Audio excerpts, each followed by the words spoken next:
Hello. Thank you all. I'm just going to be very, very brief and hand over to Penn for the main event. Thank you all for choosing to spend your morning with us. Just a few things. So my pronouns are they, them. My name's Sean Curran. I'm head of Inclusive Heritage for Historic England. At Historic England, we know that engaging with heritage can have real positive impacts on people, communities, and places. And there's a vast bank of evidence to support this. We also know that not everyone can access those impacts and benefits, especially those with minoritized identities. We also know that as a sector, we're rife with inequalities, and we don't represent the wider population. All of these things are within our gift to solve, and this work speaks to that. I want to share a few things, a few plugs to start with for things that you can get involved with. So, am I doing something wrong? Clicker. Okay, so bear with me. Yes. So, one thing is, we have an Inclusive Heritage Advice Hub on the website. The link is just there. We've also got some cards with QR codes if you want to come and grab one of us at some point. At the moment, we've got about over 80 resources, case studies that feature guidance and advice about working with diverse audiences and participants, and also about uncovering inclusive histories as well. We've also got a growing bank of case studies that are really kind of focused on lessons learned rather than showcasing. And this is a growing resource, and you can contribute to this and get involved as well. There's guidance on the Advice Hub about how to contribute a case study. It's a great opportunity to show off, but it also kind of fosters a more sort of generous sector where we share our successes and failures as well. And then last plug before I hand over. Last week we launched a survey to try and understand the demographics of the volunteer force that is so prominent in the heritage sector. We ran a pilot survey a few months ago, that finished a few months ago rather, about understanding the demographics of the sector workforce.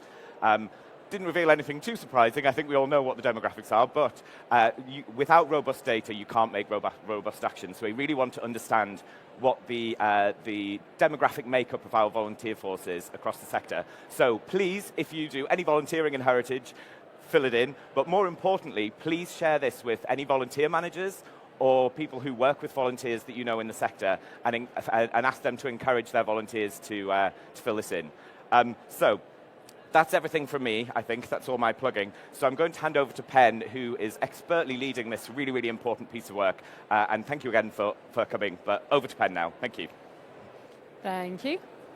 Just do a sound check to make sure you can all hear me. Fabulous. Thank you very much. I'm just going to briefly go back to the what I'm going to cover today in this presentation. So I'm introducing our Disability Access to Heritage project that we're working on at Historic England. I want to talk a little bit about the background, where it came from, what it's looking to work on. I also want to talk a little bit about the social model of disability for anyone who's not familiar with it, because it's what governs what this project is based upon.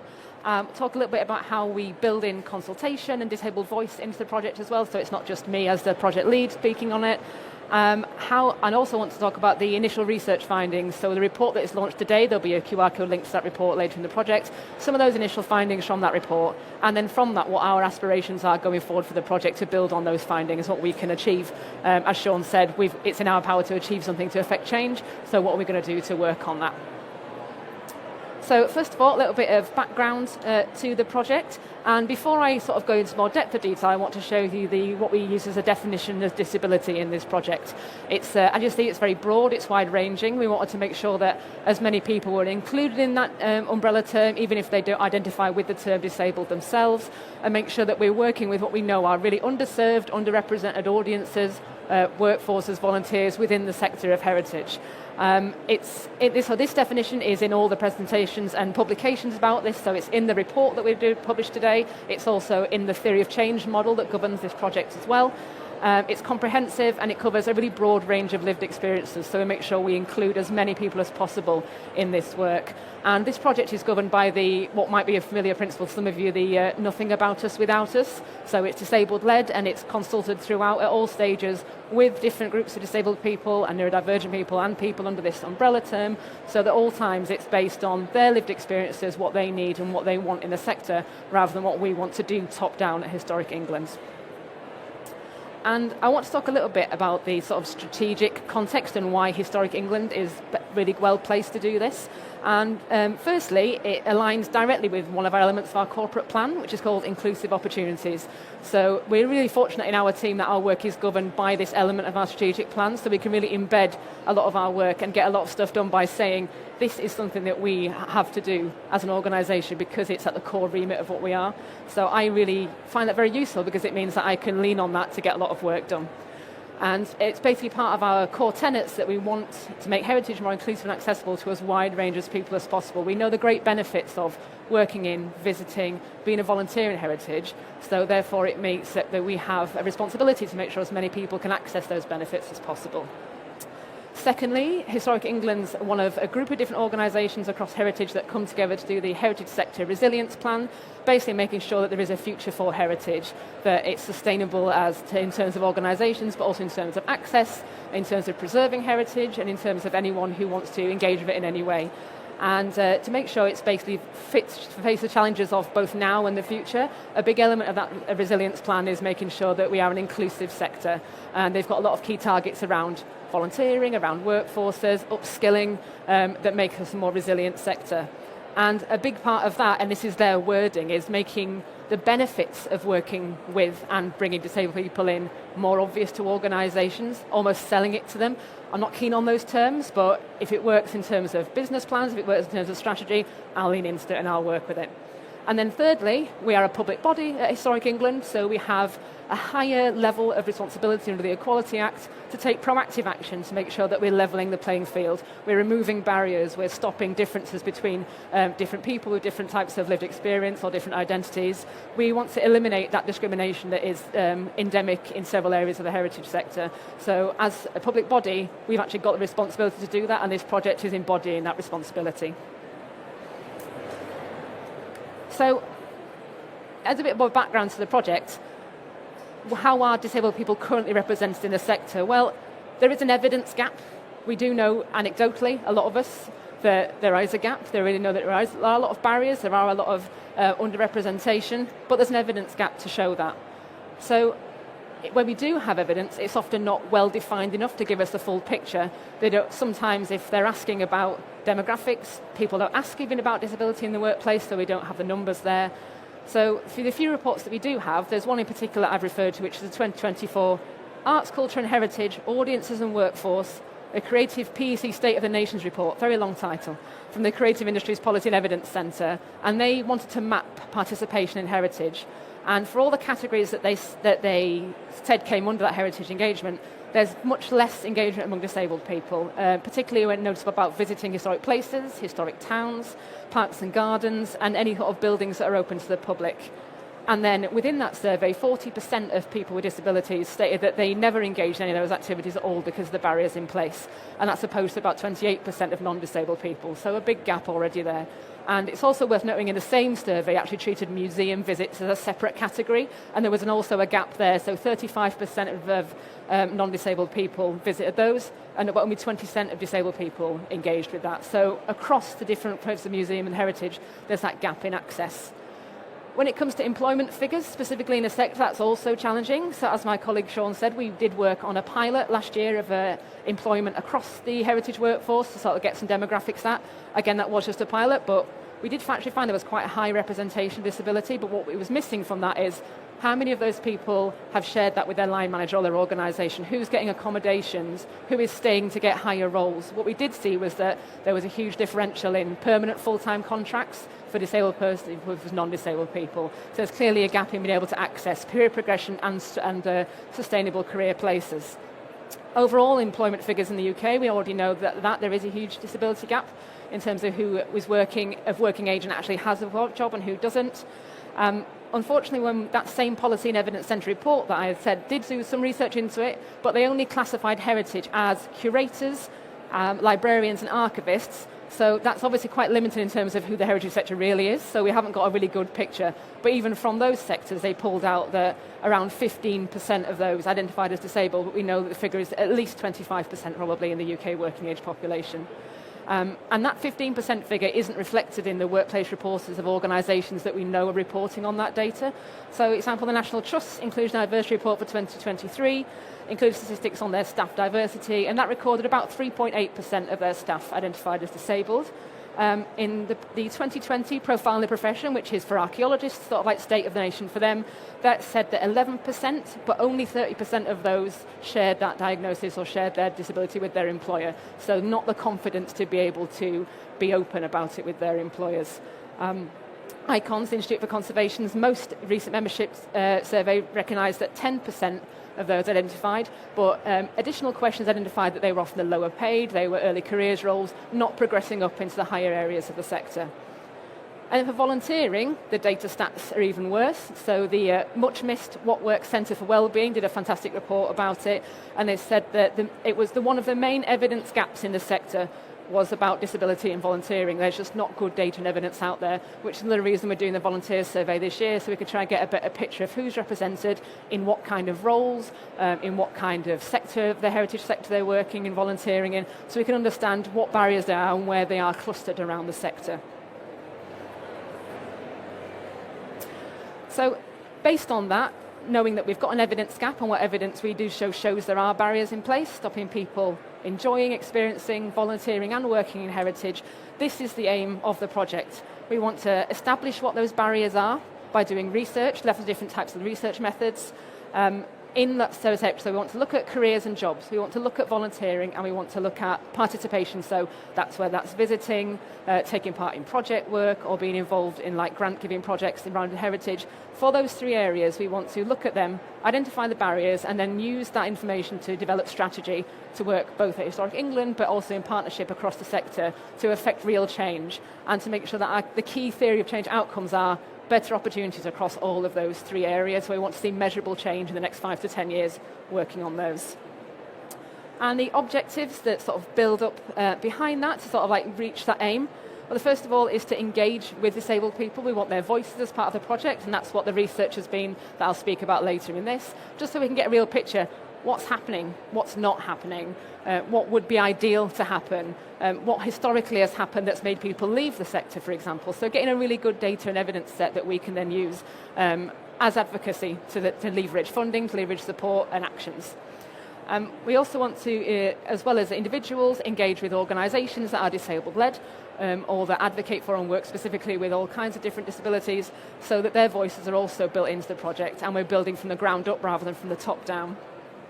And then we also want to evaluate that data with those groups, so not just us as Historic England, and then from it create action plans and say what needs to happen next, what can we do as a national body that can leverage national level work, that can leverage funding, what can we do that could affect the change that we want to see happen. And then from that develop some strategic actions that we think will probably include things like training programs, resources that Historic England can deliver to heritage organisations, but also look at things like how we structure grants and grant funding, how we develop our ways of supporting different types of the heritage sector to do better. And the project timeline looks a little bit like this. So we're currently at that research phase, which is the second block along.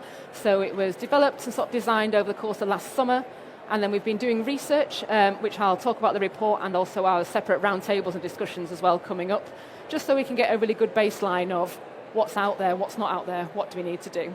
And then from that, we're going to move into a more of a delivery phase where we're going to spend the next few months looking at what can we create, what's the timeline of when we can release those things, what's the most urgent need, and we'll start rolling out our written resources on the Advice Hub that Sean mentioned earlier, probably sometime this autumn, and that will look like both written, but also things like e-learning courses that people can access as and when, live online training sessions, but we will lean into the advice of our consultation groups to see what will be most effective and what will be most useful. So, as I mentioned, I wanted to talk about the social model of disability because I know that some people are familiar with it, but if you don't have lived experience or you don't specifically work in access, you might not have come across it, but it's fundamental to this project and how we run it. So I want to talk a little bit about the different models of how we conceptualise, understand disability. So, historically, it's been a medical model, and this treats the individual as a problem to be fixed. Some things to be fixed, it's usually through medical intervention. It treats them, disability is a monolithic wrong that is something that has to be hidden, forgotten, has to be fixed.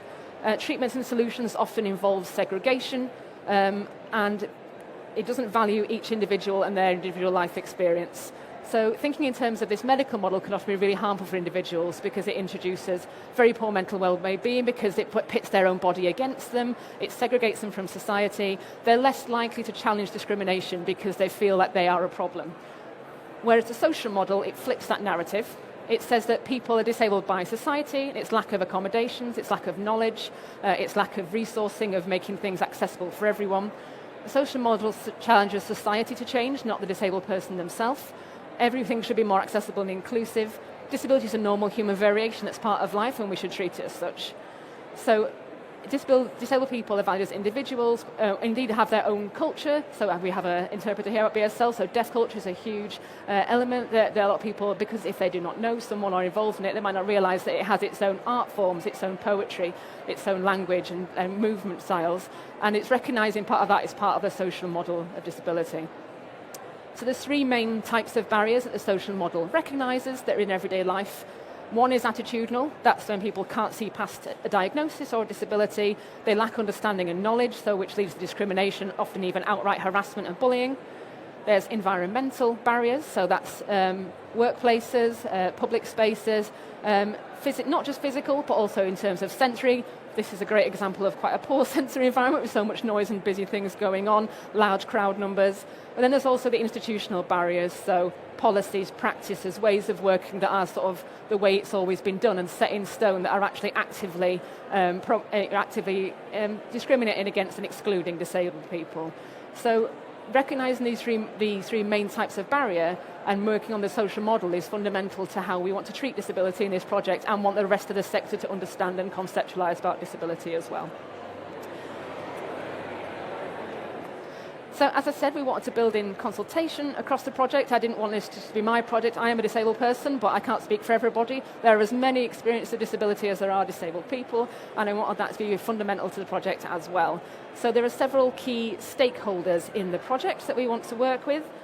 First of all, we worked with Direct Access, who are a disabled-led consultancy research organisation. They did our research report for us that I'll be working on shortly. I also do a series of sector roundtables where every month, sometimes every 2 months, I invite a panel of people from our mailing list, and everyone who signs up to our mailing list has either lived experience or they specifically work in access and inclusion. And we gather around to pick apart a real specific element of the project or an issue that they have brought up they want to explore further. So we've examined things like freelancing in the sector and how that impacts disabled people. We've looked at grants and fundraising and how the processes can be inaccessible. And next month we're going to be looking at training for the sector as a real gap that we need to address that's come actually from this research report. When we developed the theory of change to the project, we also worked with about 30 different people who were disabled who either work or volunteer in the sector who came to advise what that theory of change looked like as well. And at every stage when we get new information, when we're looking at developing the next resource, their voices are continuously reflected back on, invited to come and feedback, so that it's kind of an iterative process of them leaning into it and not just us at HE delivering it down to them. We're also doing some relationship building with key organisations, whether that's disabled-led organisations or ones that represent a large body of people. So, for example, we're going to work with Ewan's Guide, who are going to help us develop some resources for our advice hub on how to make really great access information content for your historic site or place or museum, so that everyone's got the best accessible information they can have possible to give good pre-advice when they come to a site.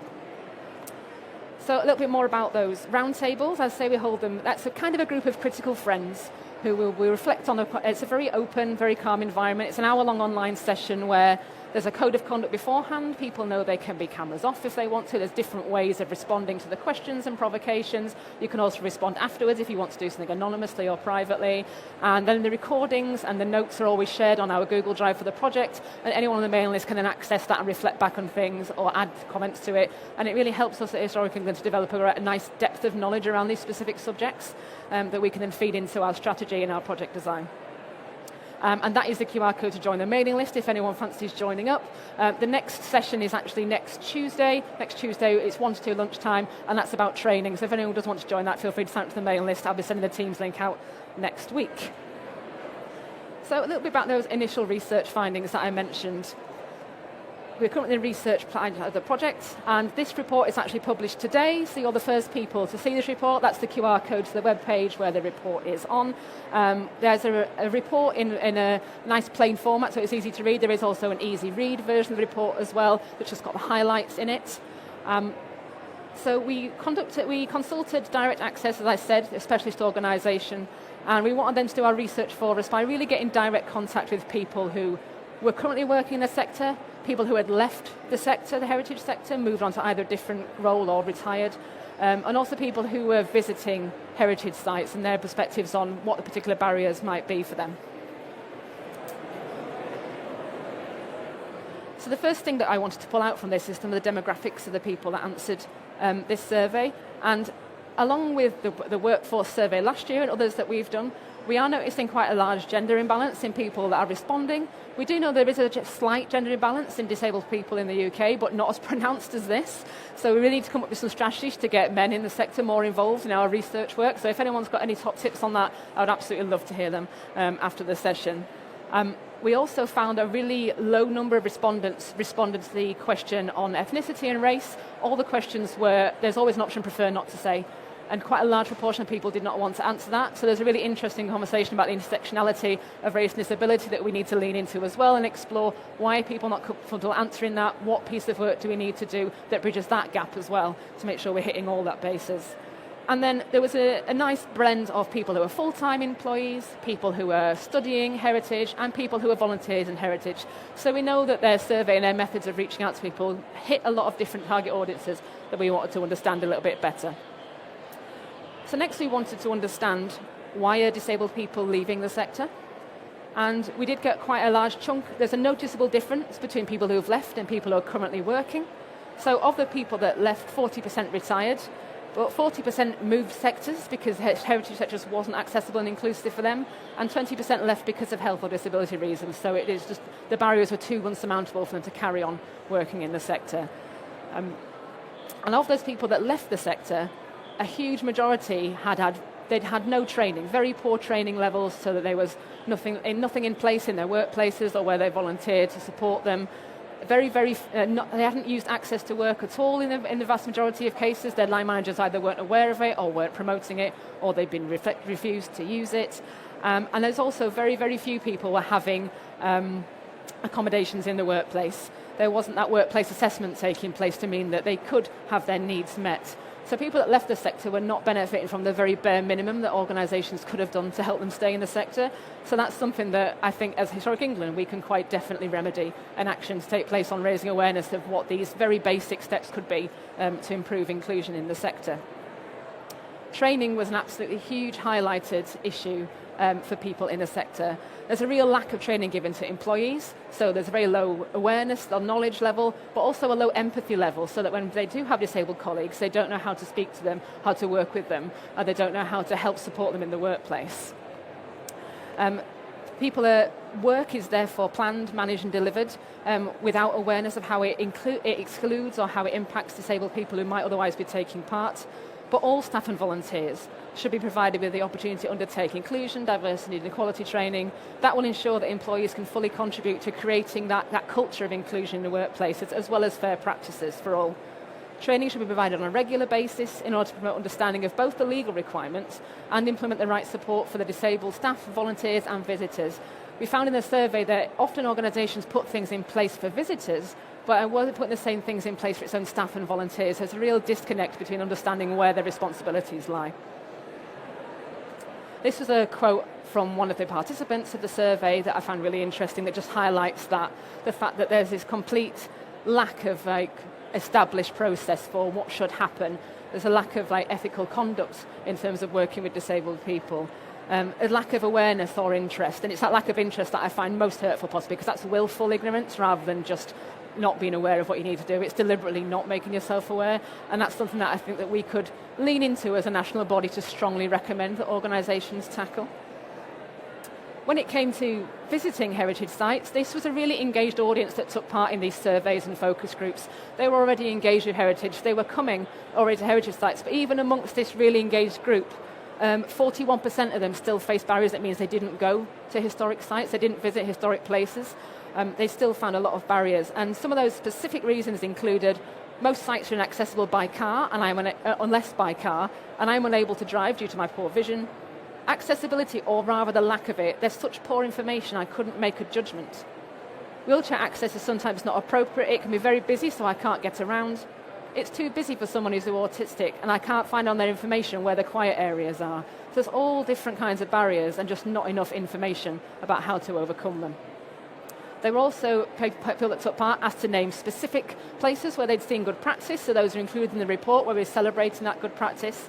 We also gathered examples where things could be improved. Now, we didn't name those, we didn't want to call people out and name or shame, so we've just given generic examples of those, but we will contact those organisations directly and see where we can support them to sort of like make some improvements in their practices. So, what's needed in the face of that from this report? Well, respondents said key is that pre-visit information. That's one thing we can really support organisations to understand how to develop it, what it should look like, what should be included. Things like maps, but not just over-designed maps that are interpretive, but really clear, easy to follow. Sensory maps that include information of not just about the physical site, but what happens in each area, what does it sound like, what is the lighting like, what does it smell like.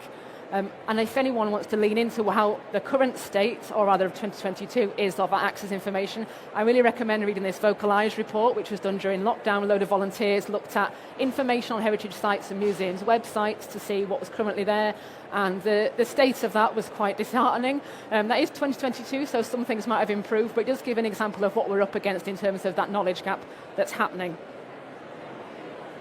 So based on that, the aspirations and actions of the project going forwards. So in the short and long term, we're going to work with those key stakeholders, those roundtable groups, the mailing list that I mentioned, and from this report we're going to have a series of sort of online sessions, maybe in person if we can work some out, say, based on these key findings, what do you need to happen next? So not just what do we want to do at Historic England, but what do you need based on these findings to happen coming out? What training does your organisation need? How much carrot and how much stick is required to affect change in the sector, and what can we do for both of those elements? So we're going to establish our next steps internally as well, figuring out what the funding landscape looks like, figuring out in terms of resourcing what we can do and bring to that project as well. We're going to partner with organisations, both heritage organisations and disabled-led ones, so that we can make really effective partnerships. So if great training exists already, we don't want to rewrite it and do it ourselves. We want them to deliver it to the sector. If some heritage organisations are doing great things but are not necessarily known by the rest of the sector, we're going to raise them up, shout about it, get it known, get other people to magpie off it and do it the same. So it's about building effective partnerships, sharing what is effective ways of working, and seeing how much pressure and what type of pressure we need to exert to get those practices working elsewhere as well. And my main end goal of the project, which is probably a few years down the line, is actually an accreditation scheme that will be run by Historic England that would look at things like workplace practices, workplace culture, levels of representation, visible commitment to actually access and inclusion, so that anyone at a glance could look at that accreditation scheme and go, I would be confident taking on a role there, I think they're ready for me, or they could look at it and think, I don't think it's the right time, I think they need to do a bit more work on that. So that immediately people could see they could visit somewhere, they could volunteer somewhere and know it would be safe and accessible for them. So that might involve a little bit of carrot and stick. We want people to want to be involved in it, you should be seen to be involved in it, but also if you're a member of that scheme, you can access everything, all our support that we could leverage to help you get there and to raise up that scheme. So that's where we are at the moment.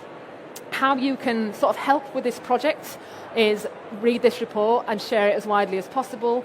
Take it back to your organisations and think what you can action from it. It's about, this is the moment to take accountability, and I don't mean blame when I say that. It's not about looking back, it's about looking forward and going, wow, from this I know we can do better things or we can do good things. Let's look to those future things. How do we affect those? How do we make them happen? It's about looking forward to that. But also is just cascade it as far as wide as possible, get as many people talking about it, because at the moment it's a lot of disabled people doing this work and a lot of non-disabled people who aren't, and I really like it if we had a lot more allies and a lot more active participation across the sector, so that everyone's shouting about it and it becomes everybody's priority and everyone's thing to work on. So that's all for me, and I'll like to take questions. Thank you very much.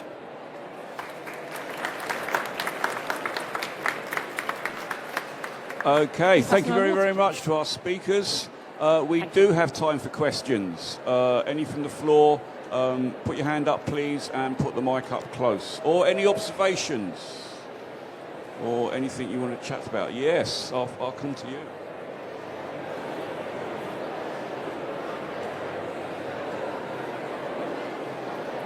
Hi, fantastic. Absolutely loved that. Thank you very much. Very informative. My question was, we come from a historical building, obviously, as you do as well, and our big barrier to making our site more accessible is the building itself. We're in a Grade 1 listed building. Our lift, we have one. It doesn't work. So do you have any suggestions or tips how we can make our site more accessible by getting around that, the fact that the building itself isn't accessible? I can just about hear you, sorry, because so is it about you're in a historic building and it's like, what do you do about the building itself effectively? Yeah. Yes, exactly. We have a building that isn't accessible. Yeah. What can we do then to the best of our abilities make it more accessible? No, definitely. There are some things you could do. So we're actually rewriting our resource at the moment, Historic England, about easy access to historic buildings, which gives a lot of, that's currently the standard guidance about what do you do if it's a historic building, what are the limits of what you can do. And we've written that to be much more people-focused rather than building-focused, so that it includes a lot more about, okay, you've got a space you can't alter, here's how you go out into a community, or here's how you make one space in your building accessible, and you bring things to that, but obviously, don't try and sell it as an equal experience. Just be really clear and have really great access information, because you may think a building is inaccessible, but the disabled person will make that call. So it's just about not making any subjective information, just saying we've got X number of steps, we've got this width doorways, we've got this kind of floor service, and then people will make their own call if they can access that space or not. And then if it truly is somewhere that you think, like a great percentage of this building people aren't just getting it into,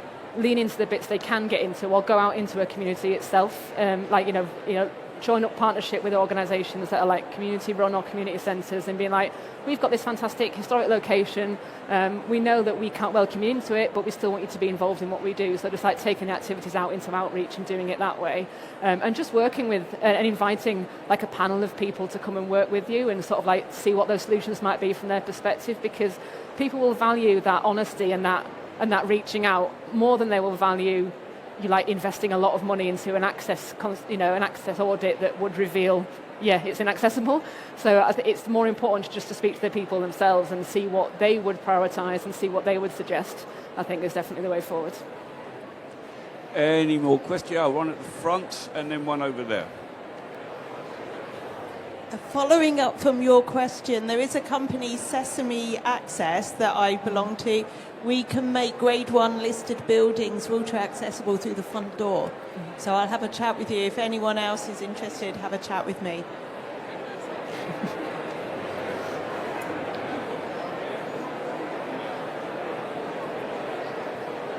Thank you. What is the biggest challenge between going from the medical model, which most people, if you don't have that lived experience, is aware of, to moving and changing that mindset to the social model? Because most people around, especially invisible disabilities, have a very traditional, outdated, misguided understanding, and social change takes like 3 years. So what's the biggest challenge been with that? I think the biggest challenge is it's a lack of knowledge and a lack of empathy. People don't know disabled people, or they think they don't know disabled people, so they can't conceptualize of it in a way that humanizes them, and they can't see them in their workplace, they can't see them in their volunteer site. But so it's getting people to places, it's getting people to speak to directors, governance, this kind of thing, so they can see this is the human reality of their life. Here's how being disabled can impact them, but here's the way that you can put things in place to remove or work on those barriers. So it's a significant piece of work, but it's basically humanising disabled people to the sector, especially to anyone who's responsible for budgets, who's responsible for money, who's responsible for strategic corporate plan, and saying to them that they need to be represented in this, and getting them. And it's things like the data here, but it's data backed up with what you like to call killer stories. So it's like so-and-so percentage of people aren't working in the sector, and here's this person's experience and how it affected them personally. And it's building that kind of thing into things like business modelling. It's building that into things like not just shows here, but in strategic level, discussions in, when you go to conferences that are all the upper management, it needs to be there as well. And it's changing the attitude so that they understand it on a human level, but also just on a financial and other ways. It's leveraging things that they need to be doing, or that they need. So as soon as they see it hitting their bottom line, as soon as they see it impacting their breaching the Equality Act, then they'll listen. So it's making sure that you're leveraging that, but also humanising it at the same time, so that they realise the whole picture. But it is a big challenge. Hi. I was wondering specifically when it comes to running panels and steering groups. Oh. Can you hear me? Yes. Specifically when it comes to running panels and steering groups, I was wondering if you had any tips on working with people with lived experience of disability, how to make those sessions in particular as accessible as possible and inclusive. Definitely. So mostly we do them online at the moment, and what we do is, first of all, it has really clear code of conduct, which says exactly what to expect the session, so the precise timings, when the breaks will be, what the breaks will look like, what the session will look like in advance. It's things that it also has a code of conduct about behaviour expectations. So the roundtables that I do, we send to disabled voices. So there are some people who come who are not disabled, so I'd say, before raising points or taking part, consider who is speaking first and do that. So there's a real clear expectation whose voices is predominant. But to make it more accessible in terms of joining in and taking part, we build in different ways that people can participate. So we use Padlet for the mainly. So we did try things like Miro, but it was a bit too busy and too scattered really to be useful. So we use Padlet, which is quite an easy way, and I send out a guide before each session on what the Padlet looks like, how to add a comment, how to delete a comment. I also send out Padlet's own accessibility guidance, so they've got that information for that. But we also, we do it through Teams at the moment because it does really good live captioning and things as well. And people can just pop things in a Teams chat, or they can raise a hand and speak up to me out loud as well. Or if it's something where they want to talk more privately about something, like sometimes people disclose their lived experience to me but don't want to show it in the room, they can just email me directly or message me directly and share it that way. Then I can anonymise it to put into our meetings and that kind of thing. So it's just about building in as many different ways that people can take part as possible, and letting them know in advance what that looks like and that it's there and it's available for them. In terms of in-person meetings, it's all that, but it's also providing really good information about what is that venue like, who's there, what's the exit information, how do you get to it, how do you leave it, what's nearby, like food options, what will it look like, is it near a kitchen, so is there going to be noise and smells in the kitchen, that kind of thing. It's just information really is my key recommendation, so as much information as you can give and make it objective, so just state the facts and then let people make their own call on how accessible or not things are for them. Any more questions from the floor? We have time for, yes, right at the back.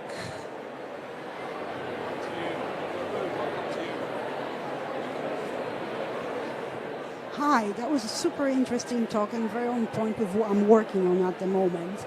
And I had one question regarding the trust building of the audiences when it comes to the programming that's accessible. Do you have any way, or have you been able to measure at all, what it takes or how long it might take or what needs to happen for the audience to gain trust in something that's a consistent offer for them? It's very variable depending on who that audience is and sort of what the project looks like, because this is why we wanted to work with people like Direct Access, because the key for me in building trust is bringing in an organisation that's the bridge, that already has an established relationship of trust, they've got a good reputation, they're disabled led, so they've already got that lived experience behind them. Because we're a government body, we know that people are going to be wary of working with us. It's going to take a lot of hard yards to build that trust up. And for me, it's all about bringing in people that already have that relationship of trust, so we can work together as a partnership in building that. And sometimes that can mean it can be expedited quite quickly, so you can build that trust. If they see you're working with and putting money into the community that way, you will get people coming into for example, the survey ran only over 2 or 3 months, and they built up that cohort quite quickly because they had existing networks, this kind of thing. But I think the more in-depth the work gets and the more specific it is. So if you want to work with, for example, the deaf community and look at deaf art, deaf culture, you would need to put a lot more time in to demonstrate that you specifically understand their needs, you specifically understand their community, and that you're working with the right people, and that you're auditing who you're working with, and that you demonstrate a commitment to what's going to happen after the project comes to a close, this kind of thing. So I'd say the time it takes grows exponentially on how focused and how specific the work is, and also how focused and specific the audience is as well. So I think there's a bit of a logarithmic scale going on in what that looks like. Okay, we're going to draw the session to a close there, but there are many things that you can do. The first one is, if you've got any questions for Pen or Sean, please come up afterwards. And you have an ambience lounge? Oh. Yeah. Yeah, so at 1 o'clock. 1 o'clock next door. Yep. You can come there to see them there. I'm Colin Mulberg. I'm Director of Colin Mulberg Consulting. And we specialise in improving the visitor experience and the visitor offer at venues. If that interests you, come and see me.